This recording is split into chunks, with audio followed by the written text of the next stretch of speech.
ಉಳಿಸ್ತೀವಿ, ರಾಷ್ಟ್ರೀಯ ಹೆದ್ದಾರಿಯನ್ನು ಬಂದ್ ಮಾಡ್ತೀವಿ, ಜೊತೆಗೆ ಆಮರಣ ಉಪವಾಸ ಸತ್ಯಾಗ್ರಹ ಮಾಡ್ತೀವಿ ಅಂತೇಳಿ ಧಮಕಿ ಅನ್ನೋಗಿದ್ದು ವಾಸ್ತವ ಸತ್ಯವನ್ನು ಹೇಳಿದ್ದಾರೆ ಅವ್ರಿಗೆ. ಹೀಗಾಗಿ ಇದು ಮನವರಿಕೆ ಆಗಿದೆ. ಇದನ್ನು ಹೋಗಿ ಚರ್ಚೆ ಮಾಡಿದ್ದಾರೆ ನಮ್ಮ ಎಚ್ ಕೆ ಪಾಟೀಲರು.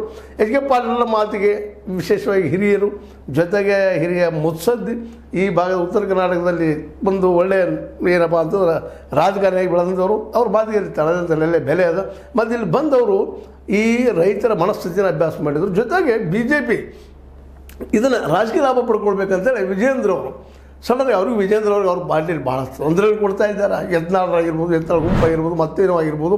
ಅದರಿಂದಾಗಿ ನಾನು ಭಿನ್ನಪ್ಪ ಇವರೆಲ್ಲರಿಗಿಂತಲೂ ಅವ್ರು ಟೀಕಾ ಮಾಡೋ ಕೂಡಗಿಂತಲೂ ಇಲ್ಲ ರೈತರ ಪ್ರೊಟೆಸ್ಟ್ ನಡೆದು ಇದನ್ನು ಬೆನಿಫಿಟ್ ಮಾಡ್ಕೋಬೇಕಂತೇಳಿ ಈರಣ್ಣ ಕಡಾಡಿ ಅವ್ರ ಜೊತೆಗೂಡೆ, P. ರಾಜು ಅವ್ರ ಜೊತೆಗೂಡೆ, ನಮ್ಮ ವಿಶ್ವನಾಥ್ ಪಾಟೀಲ್ ಜೊತೆಗೂಡೆ ಬಂದಲ್ಲಿ ಕುಂತು ಒಂದು ರಾತ್ರಿ ಇದ್ದು ಮಾತಾಡಿ ನಾವು ಪರಿಹರಿಸ್ತೀವಿ ಅಂದಾಗ ರೈತರು ಭಾಳ ಬುದ್ಧಿವಂತರಾಗಿಬಿಟ್ಟಿದ್ರು. ಅವ್ರಿಗೆ ಕೇಳಿದರು ಇಷ್ಟೆಲ್ಲ ಕೂಡಗಿಂತಲೂ ನಿಮ್ಮ BJP ಲೀಡರ್ಗಳಿದ್ದಾವೆ, ಸಾಕಷ್ಟು ಶುಗರ್ ಫ್ಯಾಕ್ಟ್ರಿಗಳಿದ್ದಾವೆ, ಅವ್ರುಗಳನ್ನು 3,500 ಕೊಡಿಸ್ರಿ ಅಂತ ತಕ್ಷಣ ಮೆಲ್ಲಕಾಲಿ ಜಾರ್ಕೊಂಡು ಹೋಗಿದ್ದಾರೆ. ಈಗಾಗಲೇ ಇದರಿಂದಾಗಿ ಸಹಜವಾಗಿ BJP ಸಿಗಬೇಕಂತ ಲಾಭ ಸಿಗಲಿಲ್ಲ ಅನ್ನೋದಿಲ್ಲ ಗಮನಿಸಬೇಕಾಗಿದೆ. ಯಾಕೆಂದ್ರೆ ಇವತ್ತು ಕರ್ನಾಟಕದ ಯಾವುದೇ BJP ರಾಜಕಾರಣಿಯ ಅಡಿಯಲ್ಲಿರುವಂಥ ಶುಗರ್ ಫ್ಯಾಕ್ಟ್ರಿ 3,500 ಕೊಡ್ತೀನಿ ಅಥವಾ 3,400 ಕೊಡ್ತೀನಿ ಅನ್ನೋಂಥ ಘೋಷಣೆ ಇಲ್ಲಿವರೆಗೂ ಮಾಡಿಲ್ಲ. ಅಂದರೆ ಒಟ್ಟಾರೆಯಾಗಿ ಇಲ್ಲಿ ಒಂದು ಮಾತ್ರ ಗಮನಿಸಬೇಕಾಗಿದೆಯಲ್ಲಪ್ಪ ಅಂತಂದ್ರೆ ಎಲ್ಲ ಶುಗರ್ ಫ್ಯಾಕ್ಟ್ರಿ ಮಾಲೀಕರು, ಅದು ಸರ್ಕಾರಿ ಇರಲಿ ಖಾಸಗಿ ಇರಲಿ ಯಾರೂ ಇರಲಿ, ಅವ್ರದ್ದೆಲ್ಲ ಒಂದೇ ನಿಲುವು ಏನಪ್ಪ ಅಂದ್ರೆ ಇಲೆಕ್ಷನ್ ಮಾಡೋರು ಭಾರಿ ವಿರೋಧಿಗಳು ಅಂತೀವಿ ನಾವು.